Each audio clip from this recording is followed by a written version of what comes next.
호남 성도 여러분 안녕하십니까? 이번 제4기 안교 교과를 맡게 된 주민호 목사입니다. 이번 제4기 동안에는 하나님의 선교, 나의 선교란 주제로 저희가 함께 말씀을 나누게 되었습니다. 이번 이 교과는 대총회 글로벌 선교센터에서 제공한 말씀인데, 대총회 세계 선교부 산하에 6개의 글로벌 선교센터가 있습니다. 유대인들을 위한 선교센터, 불교인들을 위한 선교센터, 힌두교도들을 위한 불교센터, 모슬렘들을 위한 불교센터, 또 대도시 선교를 위한 선교센터가 있고, 그리고 포스트 모더니즘을 위한 선교센터가 있습니다. 이번에 이 각자 선교센터의 책임자들이 함께 아이디어를 모아서 이 교과를 제공해 주셨습니다. 이번 교과를 통해서 다시 한번 하나님의 선교를 배우게 되고 나의 선교로 적용하는 그런 귀한 경험의 시간 되시기를 간절히 바랍니다. 교과 총론에 보시면 그 제면 얘기 하나 등장합니다. 제목이 뭐냐면 이야기는 이제 그만이란 제목으로 한 얘기가 등장합니다. 어느 마을에 늪이 있었습니다. 사람들이 그 늪을 지나다가 자주 거기에 빠져서 비명을 지르고 죽어가기도 합니다. 사람들은 이 끔찍한 경험을 자주 경험하면서 대책을 세우기를 강구했습니다. 전문가를 불러다가 세미나를 하기도 하고, 또 이 문제에 대해서 논문도 쓰기도 하고, 많은 발표도 하고, 또 여러 가지 아이디어를 제공했지만 결국은 이 모든 것이 토의에 끝나고 실제로 늪에 빠져 죽어가는 사람들을 위해서는 아무것도 이루어진 것이 없었다는 그러한 내용입니다. 다시 말하면 선교도 얼마든지 그럴 수 있다고 하는 것입니다. 우리가 이론적으로 선교에 대해서 많이 듣고 많이 얘기하지만 실제적으로 개개인이 선교의 현장에 나가서 영혼을 구원하지 않는다면 그 모든 이론들은 무익하다는 것을 우리에게 결론적으로 말씀해 주고 있는 내용입니다. 이제 우리 제1과를 열어보도록 하겠습니다. 제1과의 제목은 우리를 향한 하나님의 선교, 제 첫 번째 시간이 되겠습니다. 각 소지를 보면 일요일 소지는 우리를 찾아오시는 하나님, 월요일은 우리와 함께 계시기 원하시는 하나님, 화요일은 우리와 하나가 되신 하나님, 수요일은 우리와 항상 함께 하시는 하나님, 목요일은 우리를 위해 다시 오실 하나님이란 내용으로 저희가 함께 교과를 연구하도록 하겠습니다. 여러분, 교과를 먼저 펴시면 매 주마다 기억절이 등장하고 거기에 그림이 등장하는데, 여러분 제목과 그림과 기억절을 함께 연관해서 보시면 거기에서 무엇을 우리에게 말씀하려고 하는지 그 내용을 보다 더 깊이 깨달을 수 있게 됩니다. 이번 제1과의 제목은 우리를 향한 하나님의 선교입니다. 우리의 선교가 아니라 하나님의 선교라는 것을 여러분 마음속에 새기면서 기억절은 이렇게 말씀하고 있습니다. 창세기 3장 9절의 말씀인데, 여호와 하나님이 아담을 부르시며 그에게 이르시되 네가 어디 있느냐. 여러분, 하나님이 먼저 사람을 찾아온 장면을 이 기억절 속에서 볼 수 있습니다. 그 다음에 여러분 그림도 한번 보시기 바랍니다. 아담과 하와가 숨어있는 장면이고 하나님께서 뭔가 찾아오시는 그러한 내용이 거기에 암시되어 있지 않습니까? 우린 여기서 뭘 볼 수 있냐면 하나님께서 먼저 선교의 주체가 되셔서 찾아오신 그 내용을 알 수 있게 됩니다. 그래서 여러분 이 질문에 대답할 수 있겠죠? 최초의 선교사는 누구인가? 그 유명한 우리가 기억하고 있는 리빙스톤이라든지 윌리엄 캐리라든지 허드슨 테일러라든지 이런 사람들이 최초의 선교사들이 아니라 인류 최초의 선교사는 바로 예수 그리스도이고 하나님이란 사실을 우리가 이 벌써 제목과 기억절과 그림을 통해서도 알 수 있게 됩니다. 자, 이어서 제가 질문과 토의에 할 사항을 말씀을 드리면 선교는 왜 시작되었는가 하는 것입니다. 그리고 두 번째 질문은 선교는 누가 시작했나 하는 것입니다. 이미 여러분께서 대답을 알으셨겠지만 왜 선교가 시작이 되었고 선교는 누가 시작했는지를 여러분께서 함께 논의하시면서 해답을 찾아보시기를 바랍니다. 여러분 그 서론 부분에 보면 그 8쪽에 있는 내용을 제가 좀 읽어드리겠습니다. 선교는 우주를 존재하게 하시고 인류를 창조하신 하나님 자신으로부터 시작되었다라는 말씀이 등장합니다. 선교의 주체는 하나님이십니다. 하나님이 최초의 선교사가 되셔서 선교에 대한 문제를 이끌어 가시는 것을 볼 수 있는 그 내용입니다. 그러므로 하나님의 선교를 이해하는 것보다 더 중요한 것은 선교의 하나님을 더 잘 이해하는 것이다 라고 말씀하고 있습니다.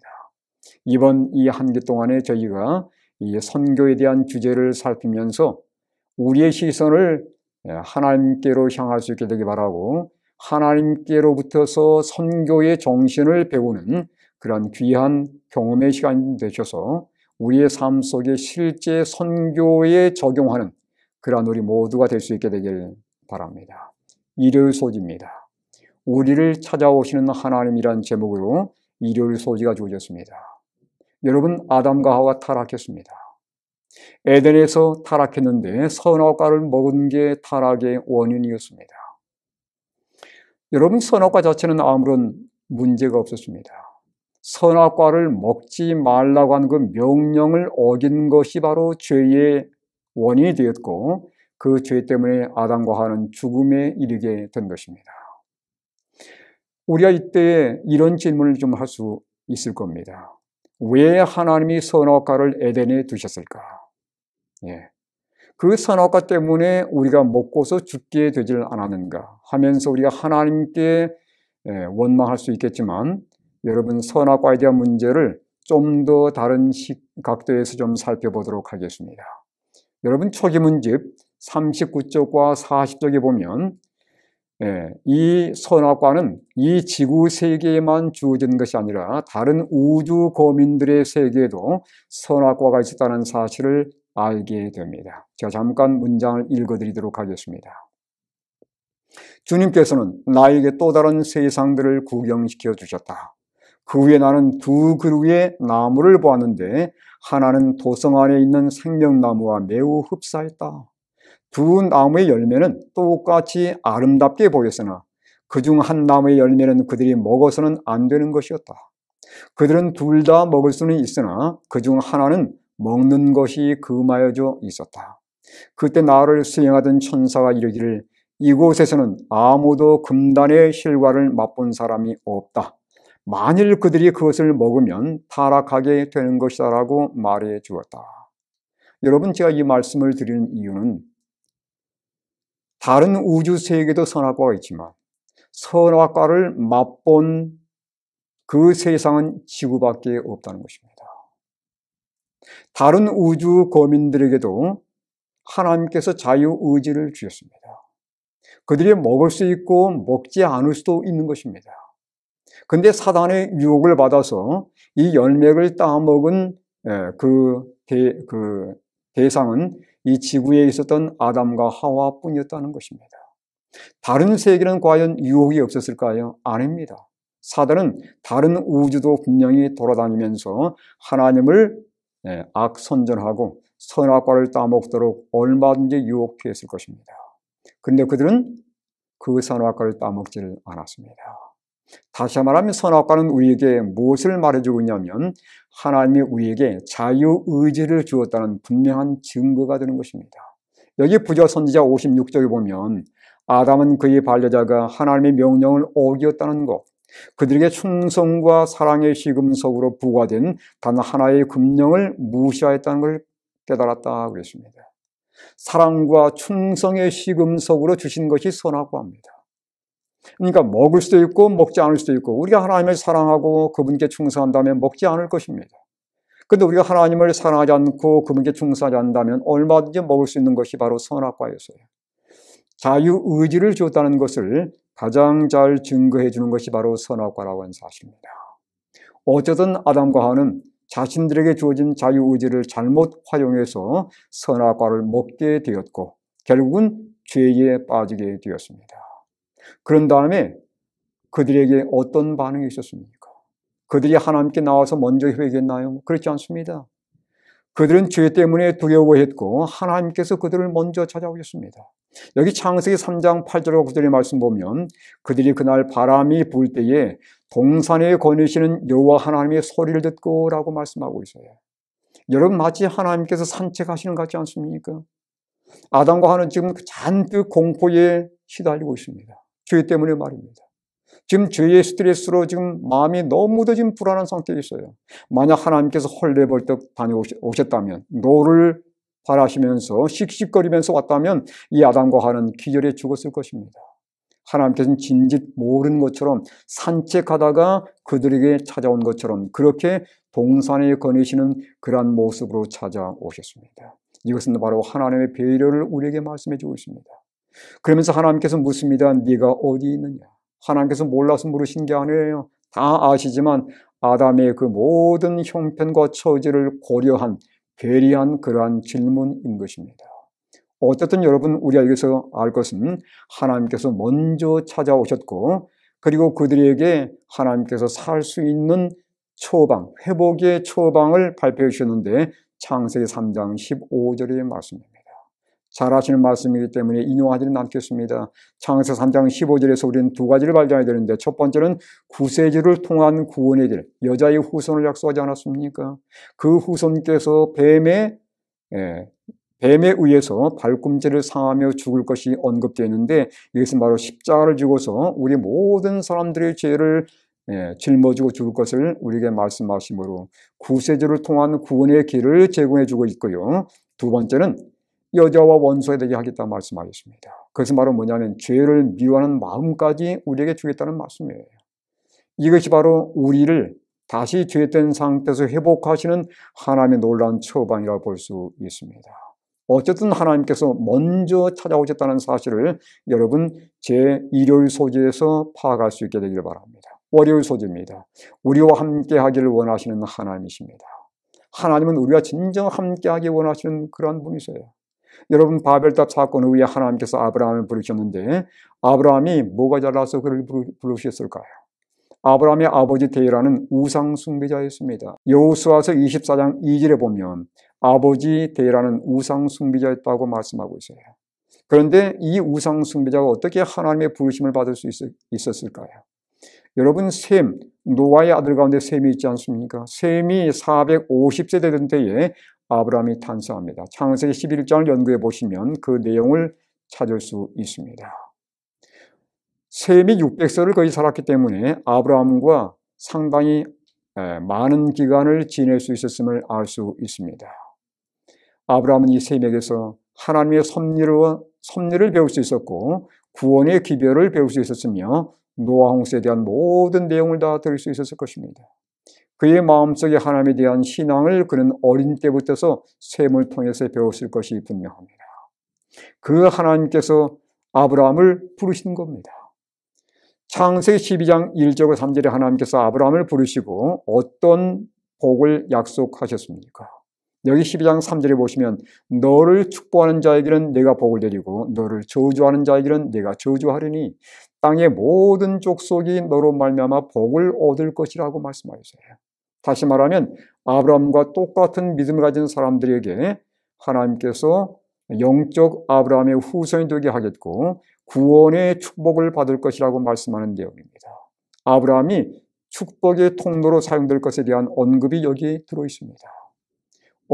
하나님께서는 당신의 종들과 함께하기를 진정 원하시는데 아브라함과 하나님께서는 함께 하시겠다 약속하셨고 이삭과 함께 하실 것을 창세기 26장 3절에 약속했으며 요셉과 함께 하심을 창세기 39장 2절과 21절, 23절에 약속했고 출애굽기 3장 12절에 모세와도 함께 하실 것을 약속해 주셨습니다. 그리고 하나님께서 우리와 함께 하겠다는 그 무궁한 약속을 뭘 통해서 약속해 주시냐면 성막 제도를 통해서 말씀해 주셨습니다. 출애굽기 25장 8절에 보면 내가 그들 중에 거할 성소를 지으라고 말씀하지 않습니까? 우리와 함께 하시기 원하시는 임마누엘 하나님의 열망이 성소 안에 있음을 다시 한번 우리가 깨달을 수 있는 내용입니다. 여기서 우리가 함께 토의할 내용이 있습니다. 왜 하나님이 이토록 우리와 함께 하기를 원하실까요? 여러분께서 함께 토의해 보시길 바랍니다. 화열소지입니다. 우리와 하나 되신 하나님, 우리가 하나화 되기 위해서 예수님께서 이 땅에 오셨습니다. 임마누엘 하나님의 그 놀라운 열망을 가장 잘 반영한 것이 바로 성육하신 하나님 예수님이십니다.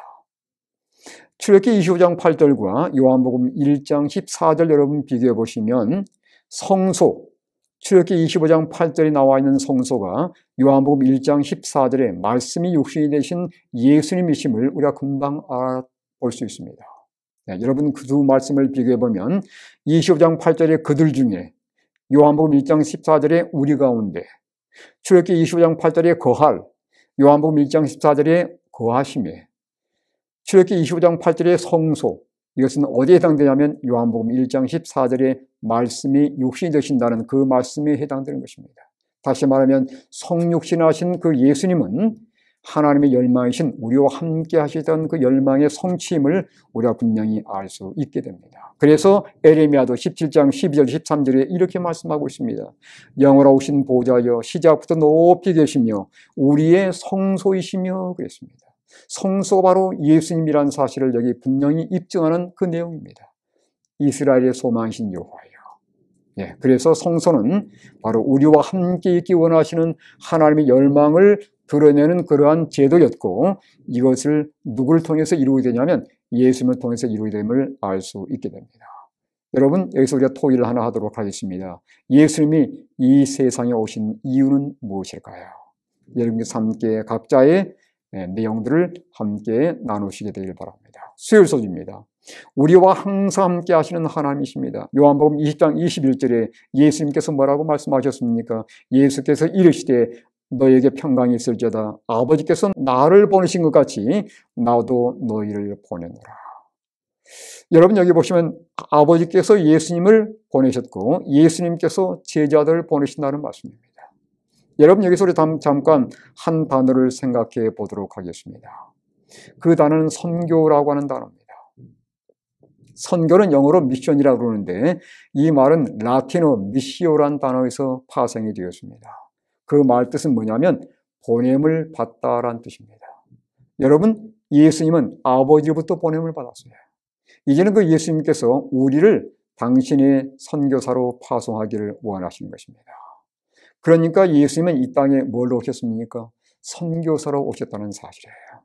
육신을 가지고 우리와 함께 계시기 위해서 그분께서 선교사로 이 세상에 오심으로 하나님의 뜻을 그대로 드러내셨습니다. 여러분 그 예수님을 통해서 우리는 선교사의 가장 완벽한 모범을 보게 됩니다. 그분의 태도는 하나님의 뜻을 온전히 순종하는 태도였고 그분의 정신은 사랑의 희생 정신이었으며 그분의 봉사는 찾고 섬기며 구원하는 봉사였습니다.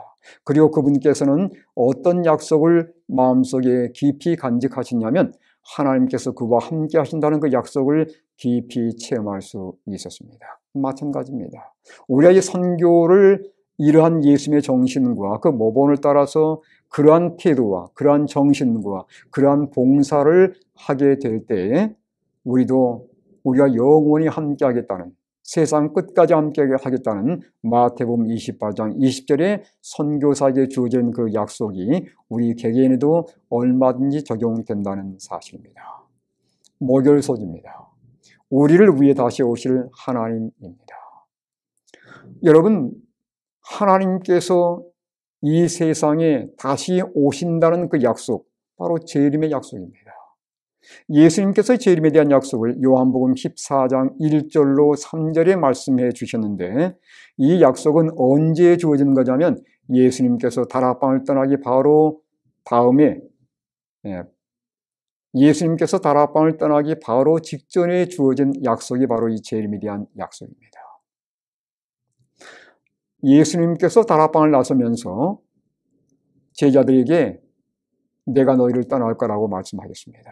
그 얘기를 듣고서 제자들의 마음이 너무도 슬펐습니다.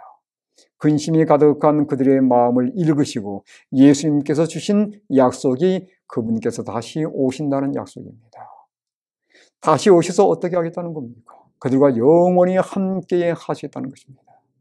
여러분, 선교의 궁극적인 목적은 뭐냐면 하나님께서 죄인들을 구원하셔서 그들을 죄가 없는 영원한 나라에서 그들과 영원히 함께 있기 원하는 것, 이게 바로 선교의 궁극적인 목적입니다. 네, 우리가 하늘나라에서 예수님과 죄 없는 상태에서 영원히 함께 있는 것, 우리는 그것을 위해서 선교의 하나님을 마음속에 믿는 것이고, 우리 또한 우리 주변의 사람들에게 그러한 특권을 누릴 수 있도록, 우리와 함께 그런 특권을 누릴 수 있도록 우리가 선교 활동을 전개하는 것입니다. 예수님께서는 분명히 오시겠다고 약속해 주셨고, 우리는 세상의 다양한 징조들을 보면서 그 때가 임박함을 알 수 있습니다. 자, 여러분, 예수님의 열망은 우리와 언제나 함께 하시기 원하는 그 임마누엘, 이것이 바로 예수님의 열망인데, 이 임마누엘의 이 예수님의 열망이 언제 최종적으로 성취되는가? 우리가 하늘에 갈 때 최종적으로 성취된다는 사실입니다. 계시록 21장 3절의 말씀을 읽겠습니다. 내가 들으니 보좌에서 큰 음성이 나서 이르되 보라, 하나님의 장막이 사람들과 함께 있으며 하나님이 그들과 함께 계시리니 그들은 하나님의 백성이 되고 하나님은 친히 그들과 함께 계셔서, 여기 보시면 함께 있음에 함께 계시리니 함께 계셔서, 이 표현이 3번 연거푸 등장합니다. 우린 여기서 다시 한번 우리와 진정 함께하기 원하셨던 그 하나님의 열망이 하늘에서 궁극적으로 성취되는 것을 볼 수 있습니다. 우리와 함께하기 원하셔서 그분께서 성막제도를 허용해 주셨고, 우리와 함께 있기 원하셔서 이 세상에 예수님의 인성을 가지시고, 사람의 인성을 가지시고 예수님께서 이 땅에 오시지 않았습니까? 이 하나님의 궁극적인 성취, 다시 말하면 임마누엘, 이 열망은 어디에 성취되냐면 그분께서 우리를 하늘로 데려가셔서 그분과 함께하는 그 경험을 하게 될 때 최종적으로 성취가 되는 것입니다. 이 일을 위해서 필요한 것이 바로 선교라고 하는 매체임을 여러분께서 기억하시기 바랍니다. 그 일을 위해서 하나님께 선교를 시작하셨고, 그 일을 위해서 예수님을 모본으로 보내셨고, 선교사의 모본입니다. 그 일을 위해서 우리로 하여금 선교하도록 촉구하는 것입니다. 이번 한 주 동안에 이러한 하나님의 그 열망을 함께 이웃과 나누시는 선교사의 정신을 나타내시는 우리 모든 성도들이 되시길 간절히 바랍니다. 이번 한 주 동안에는 매주마다 실제적인 선교 활동을 하나 작은 것부터 시작해서 하나하나 우리가 전개할 터인데, 함께해요, 시작해요, 두 난을 통해서 우리에게 선교에 동참하기를 이 저자들이 우리에게 시사해주고 있습니다. 이번 주에 다가오는 한 주 동안에 우리가 함께 해야 할 그 내용은, 다음 한 주 동안 하나님의 선교에 동참할 수 있도록 나의 마음을 열어달라고 매일 기도하십시오. 여러분, 매일 일정한 사람들을 위해서 특별히 내 마음이 그들에게 향할 수 있도록 내 마음을 열어달라고, 선교에 동참할 수 있는 마음을 갖게 해달라고 먼저 기도하는 것에 함께 하자는 것입니다. 그 다음에 우리가 무엇을 시작할 것인가? 이걸 시작하자는 것입니다. 시작해요. 이웃, 직장 동료, 가게 주인, 버스 운전사, 청소부 등 내 주변에서 얼굴만 알던 사람의 이름을 알아보고 매일 그 사람을 위해 기도하기 시작하십시오. 그들의 이름을 파악한 다음에 그들의 이름을 다 기록해서 매일 그 사람을 위해서 기도하기 시작하는 것입니다.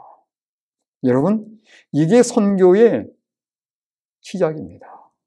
이번 한 주 동안에 여기 저자들이 우리에게 제안하는 함께해요와 시작해요, 이 두 제안들을 통해서 함께 실행해 봄으로 선교에 동참하시고 선교의 기쁨을 누리시는 우리 모든 성도들이 되시길 간절히 바랍니다.